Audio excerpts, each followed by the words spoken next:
Kia ora, and welcome to Aotearoa's Opportunity, a podcast where we talk about fair pay agreements and how they can help us tackle some of Aotearoa's most urgent issues. In this podcast, everyday workers will be sharing their stories about the issues that they deal with in their industries and how we can discuss solutions that FBAs will have to offer. So, no mai, haere mai, and welcome to Aotearoa's Opportunity.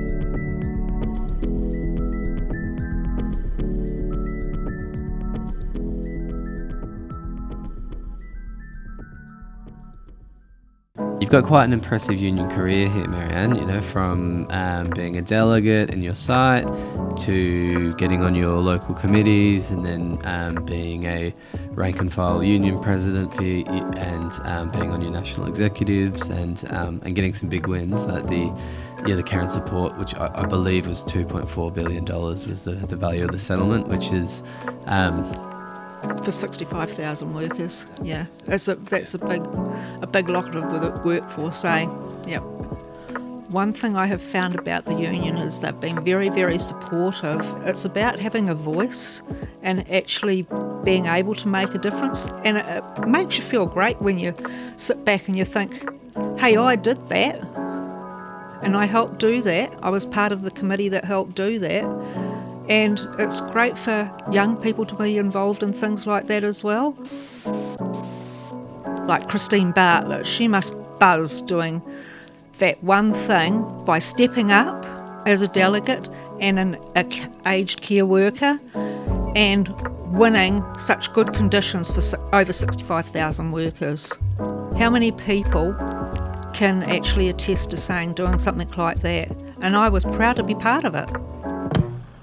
Kia ora and welcome to the Aotearoa's Opportunity podcast. In today's episode, we're looking at gender pay gaps and pay equity. Pay equity just means that people should get paid what they deserve to be paid for the job, irrespective of their gender. And that hasn't always been the case in New Zealand. Historically, people doing exactly the same job could be paid different purely on the basis of one being a man and one being a woman. Fortunately, we had unions, and unions fought that inequity and were able to get the Equal Pay Act of 1972. That outlawed that individualisation of gender pay gaps and led to some really significant increases for women workers. However, the Pay Equity Act of 1972 also said that work that is predominantly done by women as an industry or a group or an occupation could be underpaid by that traditionally being seen as women's work. What we see today is not so much individual pay gaps of women individually being paid differently, although that can happen still, unfortunately.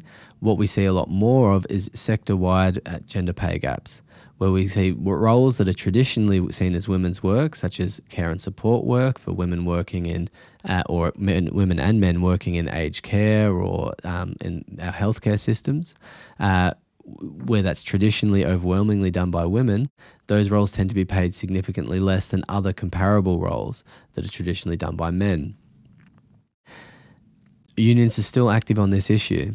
In 2017, Aotearoa Union with their allies took a case for one of their members, Christine Bartlett, that she was being discriminated against as a care worker and that her work was not being adequately rewarded based on her being a woman. They won that case and won significant increases not just for Christine, but for the 60,000 other women working and men working in the aged care and support sector. That was a significant way forward. And they're doing the same case again because unfortunately, since that time, the rates in that industry haven't kept up with where they need to be, and we're seeing gender pay gaps come back. Today we're talking to Marianne Bishop. She's a member and delegate with Aotearoa Union and has worked in the care and support industry for decades. She's a member of Aotearoa's national executive and is working on the equal pay case at the moment, and she's going to talk through what it's like in care and support, why she's passionate about that work, and why equal pay is important to her. Today we're talking about the Equal Pay Act and equal pay, and that's a little bit different to the Fair Pay Agreement, but there's important things that are really similar to these processes. What's important about the Equal Pay Act is that it covers whole sectors of workers. It's not something that gets brought down to an individual worker, but can be applied across whole sectors and used to tackle issues that cover a whole sector. That's really similar to the Fair Pay Agreement. Fair pay agreements cover whole industries or occupations, and that gives us the opportunity to raise issues like gender pay gaps within sectors and make sure that groups of workers are covered and receiving what they deserve. So by looking at the equal pay processes and what Aotearoa's been able to achieve there, we can get an insight about how we can use that fair pay agreements to make New Zealand a better place. We hope you enjoyed today's episode. If you do, please make sure you share the podcast with your friends and colleagues.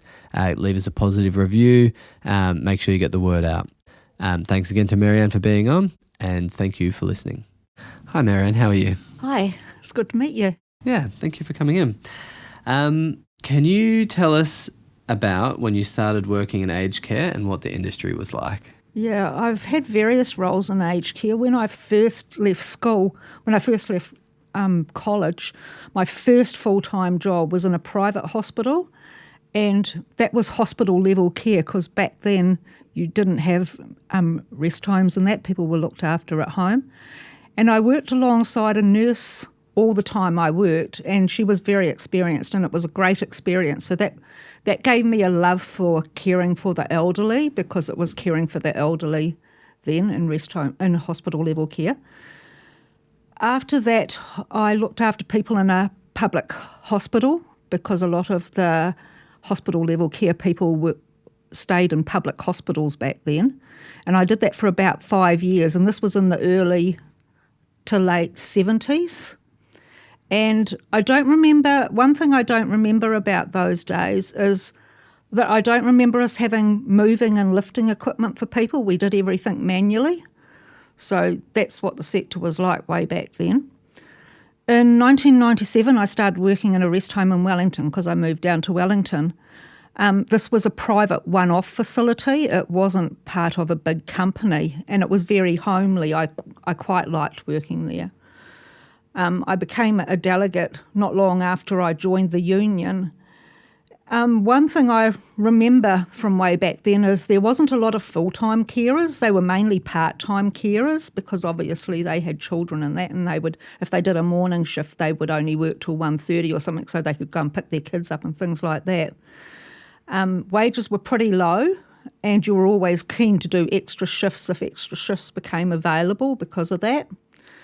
And if caregivers wanted to do qualifications, they normally had to pay for it, and they didn't always get paid much more for having done the qualifications, so they were really out of pocket.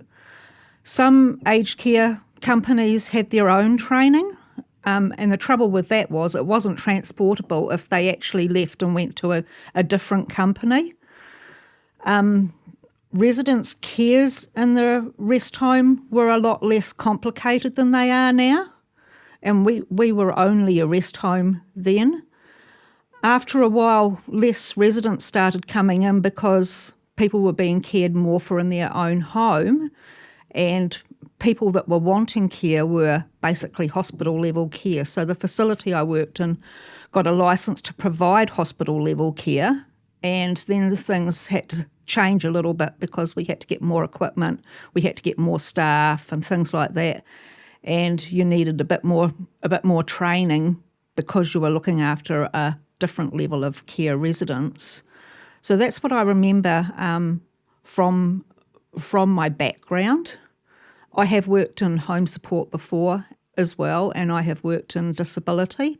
So I have worked over the years in quite a few different areas that actually are caregiving roles. Yeah, what do you like about working in care and support? What do I like about it? I love hearing the elderly's stories and that, and making a difference in their life. And it can be something little like making them an extra cup of tea, talking to them about their family, talking to them about their past experiences, things like that, while you're doing their cares and everything, obviously. But as much as you're not meant to develop a bond with them, it's very hard not to because you spend so much time with them. You spend more time with them than their families half the time. If you spend an 8-hour shift, you might spend an hour of a day with one resident, and that's probably a lot of time compared to what a family can spend when they've got working lives and things like that. Yeah, and I think all of us, I mean, hopefully in a lot of ways, we'll all get old and be in these sort of facilities maybe one day, and you want to be with people that about care. making a difference in their life. Like I've looked after a few residents where you're helping them recover from something, whether it be surgery or post-fall or things like that, and helping them get back on their feet again and be able to do things for themselves so that they can go back home. And then that, when they go back home, you go and visit them even though you're not meant to. Well, we won't. We won't stop doing it. Like, yeah. But it's just seeing that recovery and everything else as well. Them feeling better and feeling like they're wanted and things like that. Well, it's care work. It would be hard to do care work without caring, or at least not very well. Precisely. Cool. So you first joined the union in 1997. What was that like? What did it mean to be joining the union?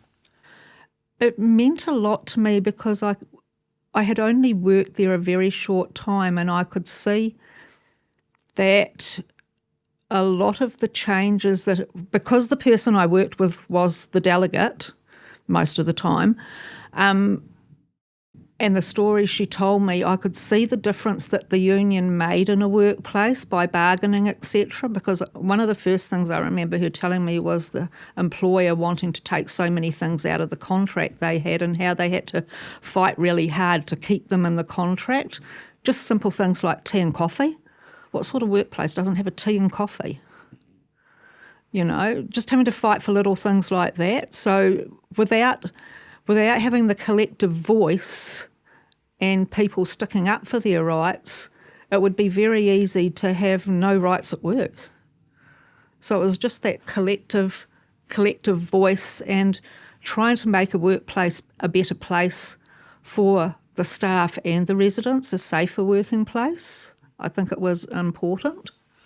Do you think there's a link between your interest in doing care work and trying to make people's lives better in the work that you do and your union work? Does that come from a similar place? Yeah, I do.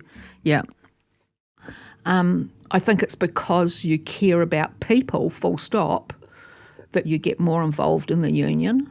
So getting involved in the union is helping people more and helping your workplace more too, because there's a lot of things involved in being in the union. It might be about health and safety. It might be about women's rights. It might be about sector stuff. There's a lot of different things, and I think because you care about your workmates as well as your clients, it's the same sort of thing. It's just like if a member brings a problem to you, you want to resolve it just like you would if a resident had a problem and you want to help them. Yeah, and it's an important sort of way that gives people tools to deal with these issues. Yeah. When did you first hear about the Equal Pay Act of 1972? I think I first heard about that in the early 2000s. I joined the Service and Food Workers Union Women's Committee in 2005. So it was something that we quite often talked about when we were having meetings and things like that, and how we could use that, especially in the care and support sector, for increasing our pay rates and things like that. So it was something that was often talked about, I remember, after that. Because, as you've said before, women were treated differently because they were women, and because caring is considered a woman's role because it's the woman's job to look after the kids, things like that and everything else. It always seems to be the woman's job to do these caring roles that we were valued less. Yeah, and so that led to the first care and support workers pay equity case. Can you take us through what that was and how that happened? Yeah, so because, as I just said, because care and support work was and still is a female-dominated industry, we were undervalued. And in 2012, a case was filed under Christine Bartlett's name with her employer, Aotearoa. And Christine was a very experienced care and support worker. Aotearoa employed 4 men and 106 women at the time. the case was taken to the Employment Court in 2012, and the Employment Court agreed that the case should proceed to the second stage. What was frustrating was every time that we got somewhere with this case, the employer appealed the decisions that were made by the court, etc. So it went on and on and on, and you were feeling like you were getting somewhere. We would hear, oh, we've won that stage of the case, and then the next minute, the employers have appealed the case. It's like you'd think, is this ever going to stop? So it was really difficult. At the end, after a few different stages and the employer appealing, I think it was looking like we were going to get a really, really big pay rise, and I think the government got worried because the government came to us with a settlement. So we had to take that settlement out to the workers to vote on, and because the settlement was significant, even though winning the equal pay case would have been more, and people were getting sick and tired of waiting for this pay rise because our pays were just terrible. A lot of people were just on minimum wage. It was voted for and the members accepted it. The care and support workers accepted the pay rise, and this was a significant increase for workers. It gave us qualifications that employers had to pay for. It gave us steps of pay, and employers were meant to progress the care and support workers through these steps, and when they progressed through the steps, they got a pay rise. So that gave care and support workers, if they wanted to leave one company and go to another company, it gave them a transportable qualification, a transportable NZQA qualification. And if they transferred, it also gave them the same pay rate. So you wouldn't necessarily go from one company to another company and get more money, like what's happening now. So but at the beginning it was significant and they were good pay rates, but as we've moved on in the years with the progress of the pay rates, now everything's been left behind and we've fallen well behind because of the living cost, etc. And then, of course, the settlement had an expiry date, and while we were in that settlement, we couldn't take another case, which was part of the settlement. So, yeah. Yeah, how do you think that initial settlement and those sort of big pay increases and stuff, how did you notice changes in the industry? Yeah, I think it relieved a lot of pressure off workers. You didn't have to work all the extra hours. I'm not saying some people still didn't, but you didn't have to work so many extra hours because you were being paid better. You weren't so much on the living wage, so you didn't have to work so many extra hours. You had a bit more money to actually do things and go to the doctors when you needed to, go to the dentist when you need to, have a decent holiday, buy cars. You know, I think a lot more people probably went out there and actually spent some money. And it made a difference to the money, the extra money you had left over of a week to be able to spend on your kids being able to do things, or you being able to go out for dinner or things like that. It makes a big difference if you're really having to not pay bills and things like that to survive, and then you get in trouble because you haven't paid your bills. But if you've got the money to pay things, it takes pressure off you. It makes you feel more, and it also made people feel a little bit more worthwhile, like they're doing a valued job. When you don't get paid a lot for a job, it's just an okay job. It's not a job you want to tell everybody you're doing because you're not getting a lot of money for it. You don't feel valued. You don't feel respected. Yeah, and that should be something everyone should feel respected in their workplace. Absolutely. But they're making a difference in the job they're doing. Yeah. But that case was successful and took that pressure off, but the industry slipped behind. What's happening now? So what's happening now is like the lowest rate, which is the first rate, was a non-qualification rate. That now has been, the people that have entered at that stage, they have just had an increase with minimum wage this year, so that step has sort of gone behind, and the next rate is a bit over the minimum wage. But of course, even on the higher rate, with the cost of living the way it is it's gone backwards. It's not the same amount of increases as it was, and it seemed like back when we took it in 2017, it's sort of lost its value because of the cost of living. Like getting a 3% pay rise when it's been 6.7 or whatever, cost of living or whatever, that's just and they've had I think the employers had 5% funding 1st of July this year, and a lot of them haven't passed it on because there's the pay equity case.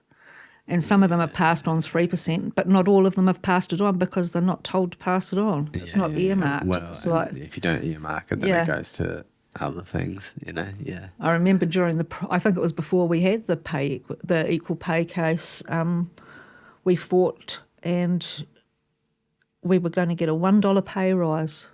Well, people got from nothing to 30 cents to 70 cents. I don't think many people got $1 because it wasn't really earmarked. Yeah. Well, you see that in so many industries, it's funny how much, and you get the big announcement from a politician sort of thing, and then by the time it gets the actual fucking workers, different companies are taking their clip and things, Yeah. Now what's happening is a lot of people are leaving because of the pay rates, and they're going to, I nearly said it again, they're going to public hospitals and going overseas to Australia mainly, or just leaving the sector altogether. Yeah. Well, this is what the pay is like now again. And I think what you were saying before, it needs to get done because the sector, we need people in aged care. We're going to need a lot more people in aged care over the next 20 and 30 years. And so we need to attract more younger people in because our carers are aging. Yeah. Well, we're at the PS when I was organising the sector, some of the members were not far off needing the care and support themselves. Which is fine and good, but we need to build some structure and need to make things attractive, and that if that means paying people more, then at some point we can either do that, and the sooner we do it, then the easier it's going to be for society. The government can try and funders can try and put off and we've got to save money or whatever, but it actually gets more if you wait until there's a crisis point. It's more of a problem. You've got to put more money in. And then false economy. If you try and skimp on the care and support, it just means that the elderly end up in hospitals. The hospitals are already overwhelmed, and frankly, if you are taking a very reduced sort of approach of what's cheapest, well, it's cheaper to get a care and support, put them on a living wage, on $26 for a living wage care and support worker is a lot cheaper than $100 an hour for a hospital. But this is the way to save the a few hours of $26 an hour, or $3 an hour here, you're spending more there, And I think we also need to attract more men into the industry as well. And I think it will be easier to do that with better pays if a male provides most of the family income. If they don't get a decent wage, they're not going to be attracted into the industry. Well, this will be the thing, and hopefully in time we'd have less of that sort of women's and men's work, and things will change a bit. So you're back taking another case? So we're back taking another case. The union couldn't take another case till 1st of July 2022, so the three unions, E2, NZNO and PSA filed another case 1st of July 2022, and care and support workers got a 3% pay rise at that stage, which was pittance compared to what the cost of living was back then. And we're proceeding through that case right now. We've stuck got a little bit stuck at the moment, and of course with elections coming up, that's not going to help. But we will get through this, and we're going to win it just like we were winning the other case. But the beauty of it, I keep saying to everybody, is we've got 15 employers working with us, not working against us. And I think that is a really big bonus, because for employers to actually understand that working with us will get everybody what is needed in the sector, get us more funding in the sector, because a lot of the problems is because there isn't enough funding put in the sector, and the sector is very reliant on funding. If we get more money put into the sector, then the bosses have more money to spend on workers and facilities, and for the benefit of workers and the residents. And it's just a lot better than them spending all that money on fighting us. Yes, yeah. And I mean, it must be frustrating to have another case, but again, if the world was fair and made sense, then we wouldn't need unions, we wouldn't be having this. And I think this case is being done so that we shouldn't have to take another one, that it will have review processes and things like that in this process, so that we shouldn't have to take a case, because it will be just the rates will be compared against the comparator rates at what they are in the review period and everything. So we shouldn't have to take a case to actually do it. Yeah. Well, so good luck with that case. And if you are a care and support worker, you can get in touch with either Aotearoa, the Public Service Association, or the Nurses Organisation, who have different coverage parts of it, so people can look up that. And we look forward to hearing a successful outcomes there. But can you talk about why sector or industry-wide processes are so important? So could you have figured this out in one employer, or does this need to be an industry-wide? No, I think the whole industry has to be behind it, and I think sector bargaining is very important for a lot of different reasons. Because if the whole sector is sort of the same, if you've got the same rules, terms and conditions, it just makes it better for workers. Because and especially for contracted workers. Because with contracted workers, if you don't have the same rules and terms and conditions, a contractor is just going to bid less and to get the contract, and it's the workers that get paid less. So do you think fair pay agreements could be a big part of creating better workplaces? Definitely. I definitely think that, and I even think that there's a place for that in aged care facilities and that and other places that might only have one or two staff that do certain things, like cleaners, security guards.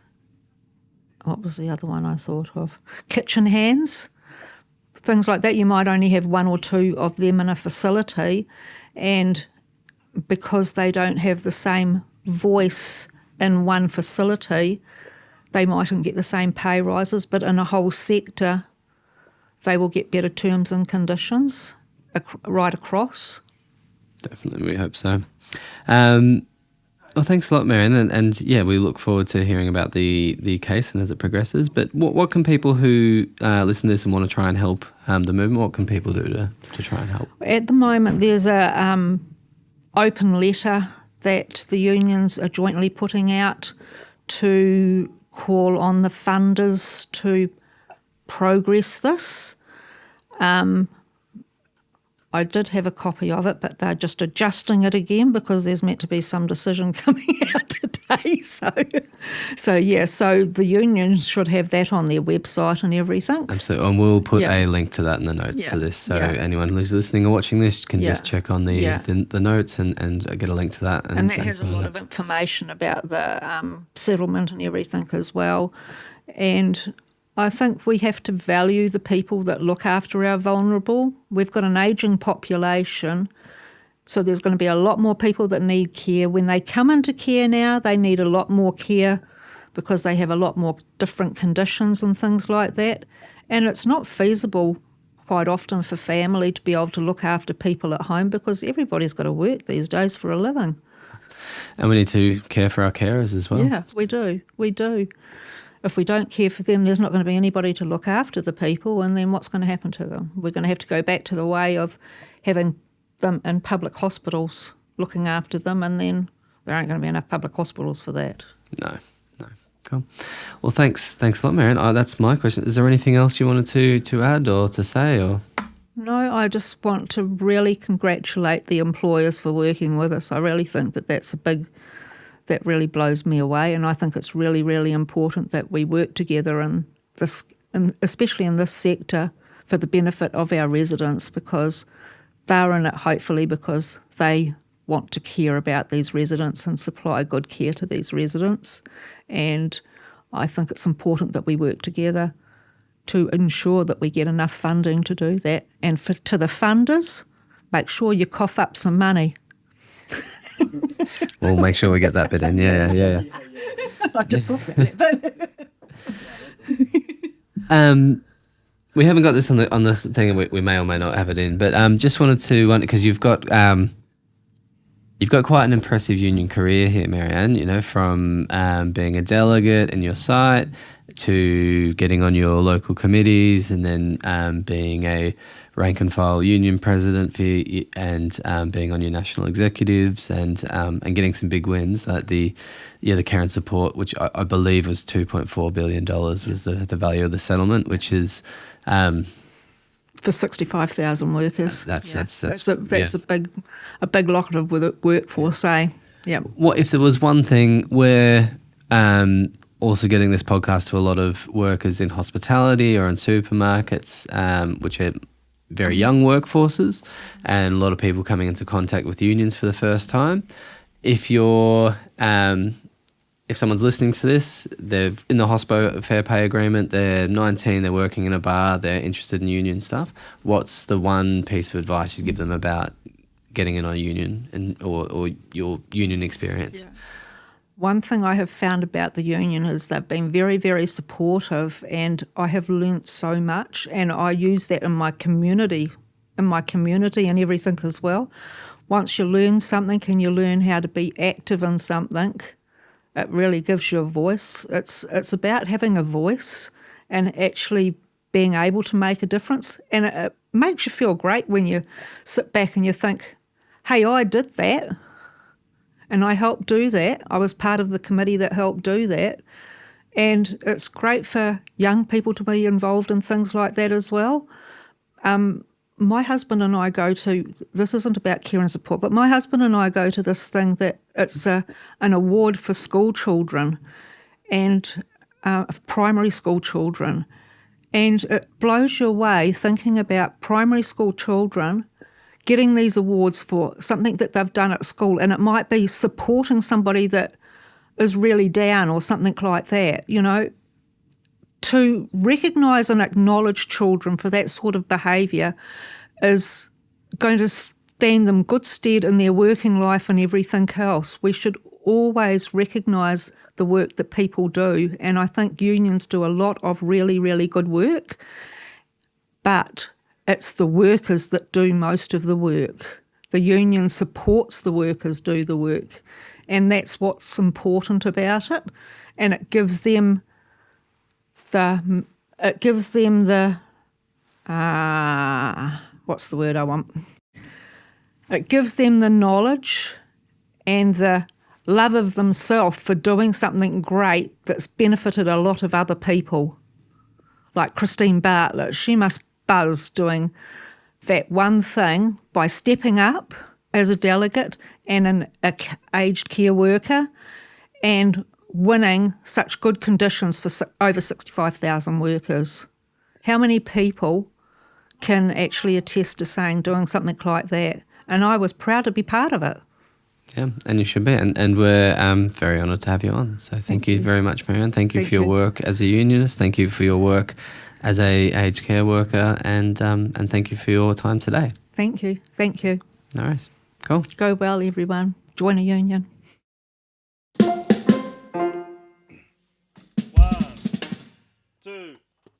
1, 2, 3